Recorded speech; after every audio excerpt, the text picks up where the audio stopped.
Hello, greetings, and welcome, my dear viewers and listeners. Your Homebrews Season 4 is finally here. And as you've probably noticed, things are a bit different from previous seasons. This time, each Homebrew will be getting their own dedicated, named episode. This is, in no small part, so that searching for those homebrews would be overall easier, especially since we have a lot of homebrews this time to go through. So, let's start with the first, rather dense homebrew created by D.H. Bjorn, Devastator, Seraphina and Geralt. Last homebrew season, Bjorn created an Uphuman faction called Post-Baseline Collective, and this new homebrew is strictly connected to that faction. It's a vessel and a pair of characters, so quite a dense homebrew, but it should be fun either way. Let's start with the ship. Celestial class Heavy Raider. It's the oldest design in the collective, going all the way to the Exodus when they escaped the reach of the Imperium during the Great Crusade. Heavily inspired by Hellborn class frigate of the Eldar, acting as one of the most common escorts of the collective throughout the ages. Of course, the modern Celestial class is far more advanced from its predecessors. The design is sleeker, more compact, and dangerous.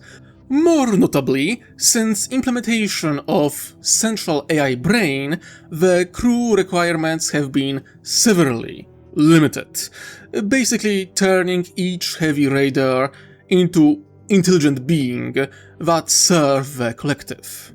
For technical specifications, 2.5 kilometers long, standard crew of 1500, with the FTL drive very similar to that of a Tau Ether drive, or just Ether drive after they became a Tau ally.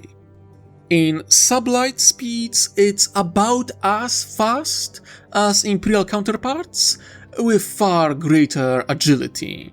Notably, thanks to massive power plant, gigantic even by Imperial standards, the Celestial class has incredible shields and electronic warfare systems, allowing it to become invisible to enemy sensors.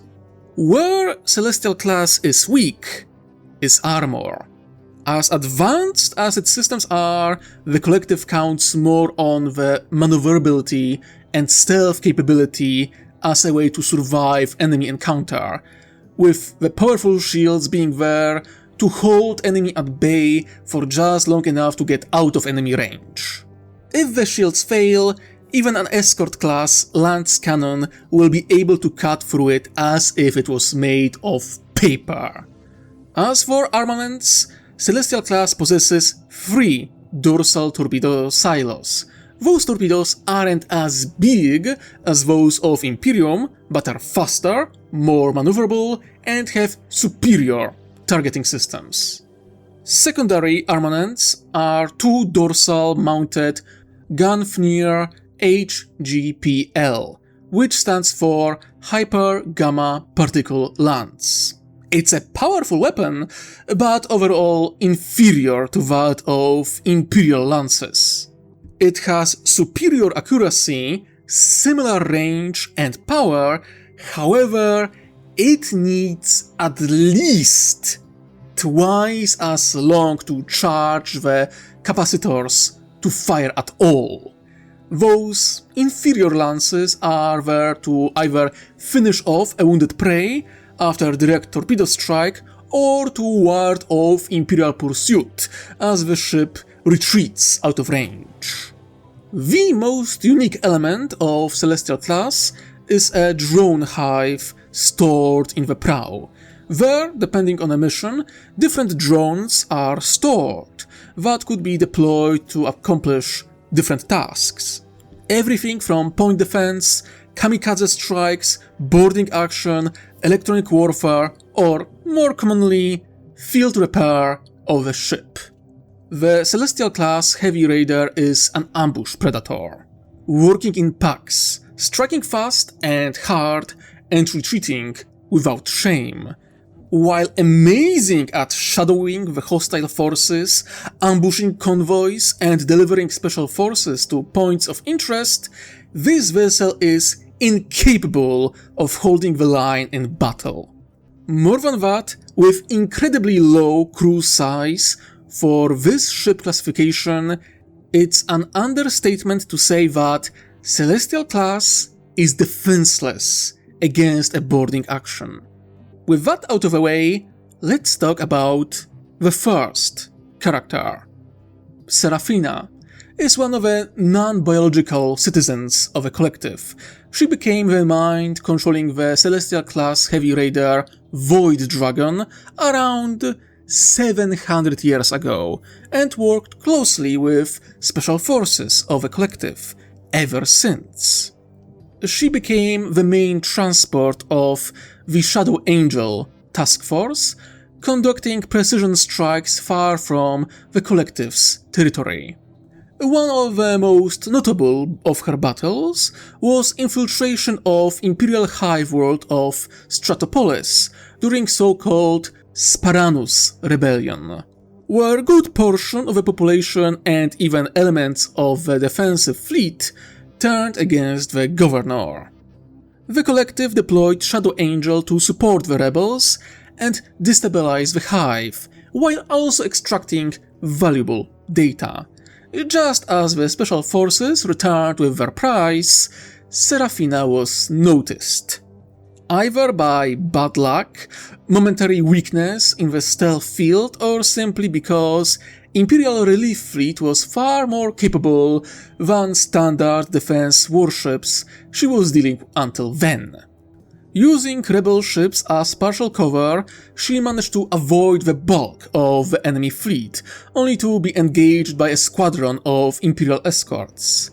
There, she showed her skill, avoiding majority of incoming damage and destroying one frigate, before successfully jumping out of the system. That battle gained her recognition, and over the centuries of her service, she took part in no less than 100 special forces operations, with many more patrols, scouting missions, and training exercises. Her life started to become more monotonous when the Damocles Gulf Crusade shook the region.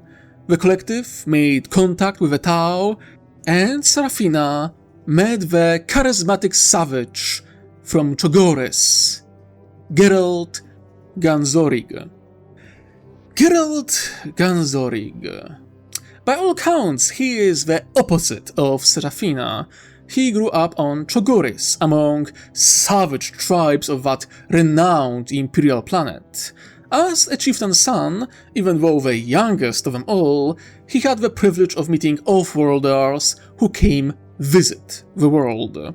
Among them was a cold trader, Arthur Brightsword, a rich smuggler, trader, and corsair on the side, with grand ambitions of becoming a rogue trader. After meeting Geralt, he saw potential in the young lad and offered him a new path, to become apprentice to his arch-militant on board of his ship, Laughable Endeavor. Geralt, not seeing much glory or future on Chogoris, and fueled by the stories of a great crusade and adventures of the White Scars across the stars, he took this opportunity to travel the galaxy. He served with a cold trader for a decade before gaining the title of Arch-Militant. Over those years, he fought renegades, pirates, orcs, and even escaped with his life during a battle against the Drukhari. During his travels, he started becoming more and more cynical and disillusioned with the Imperium, seeing its inefficiencies, cruelties, and often total disregard for life. The biggest chain of events that would lead to his meeting with Seraphina happened nearly a decade after becoming arch-militant on board of laughable Endeavor. After being offered a god sum of money, Arthur Brightsword joined the crusade that passed the Damocles Gulf and attacked the Tau Empire. Commanding an escort-size vessel, Brightsword was ordered to attack Tau supply lines and raid nearby systems. During one of those raids, him and the squadron of corsairs he joined were engaged by a sizable Tau fleet. Seeing no chance for escape or victory, Brightsword surrendered, and so Geralt became a prisoner of war. Though not for long, as Tyranids attacked the realm of Ultramar, the crusade came to a sudden stop. Peace treaty was signed, Imperial forces retreated, and laughable Endeavor was left behind. As a corsair and a cold trader, Brightsword didn't have the renown or influence of a rogue trader. Nobody would pay ransom for him, his ship, or crew. With that, the disillusionment with the Imperium spread among all corsairs, who quickly decided to offer their services to the Tau in exchange of keeping their ships and titles of captains. Geralt served alongside his captain for years, until he was summoned by the Tau and given a new opportunity. The post-baseline collective became member of the Commonwealth, and after first joint training exercise, their military ability was described as laughable and predictable. As such, a new initiative was formed. Military forces of the collective will be given advisors from their new allies. Geralt was chosen as advisor to Celestial-class heavy raider Void Dragon. It was through this program that Geralt and Seraphina met. The meeting. Well, to say that the first meeting between the two was tense is an understatement. Seraphina was looking down at someone who was born on the primitive world of Chogoris. She was very antagonistic towards Geralt, only to find him unmoved by her verbal assault. After she finished her speech about cruelty of the Imperium, she found herself stunned into silence when Geralt agreed with her, quickly explaining his own disillusionment with the Imperium. Then he spoke of his experience and what weaknesses he noted in the Void Dragon, but merely looking at it from outside and walking through the ship to the bridge. All of his comments were to the point and true.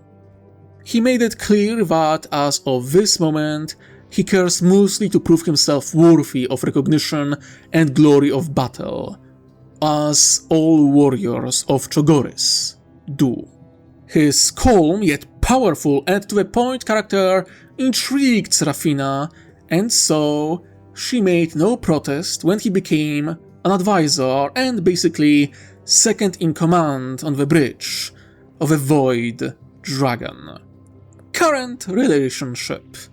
Centuries have passed since that first fateful meeting between the two. Geralt is not only member of the Shadow Angel task force, but through cybernetic enhancements, he can now fully connect with Seraphina and the ship, through technologies somewhat similar to Throne Mechanicum found in Imperial Knights and Titans. They worked closely over the centuries, taking part in a number of special operations, usually by sneaking through Imperial borders and delivering both spies and supplies to Tau supporters on different worlds. Through cybernetic enhancements and rejuvenate treatments, Geralt's body remains strong and able, which helps him greatly when he takes to the field, often taking part in the ground missions alongside special forces. Seraphina herself now possesses a humanoid avatar that she uses more often than not. Before, she was content living as the vessel she occupied, but interaction with Geralt made her appreciate the human part of her existence more and more. It was through influence of her comrade that she started creating art and seeking fulfillment in other things than just her duty. Geralt himself changed as well. He is far more hopeful now, his old Trogorian humor returning after being faced with the energy of Seraphina. Both became more humble and skillful warriors. Because of their military record and performance in different military operations, the Void Dragon became one of the first vessels of the collective to be retrofitted with hyperdrive and hypercoms after the Great Displacement. They take active part in scouting and surveillance operations of the Commonwealth, as well as responsible for delivering Tau agents to new worlds of this galaxy while remaining undetected. With more and more threats from the Milky Way arriving to the Skyriver galaxy and growing tensions with the Hutts, both captains of the Void Dragon await the day when they once again be called to wage war against the enemies of the Commonwealth. Only time will tell if they will be found wanting. So, that was the first homebrew of the season. Quite fun, in my opinion. I had to balance things out a bit, but that's typical. Still, I'm excited for the opportunity to use those two in the narrative, even if only to ensure their demise. Tell me what you thought about this homebrew in the comments. Like, subscribe, ring that bell, and of course, stay tuned and stay safe out there.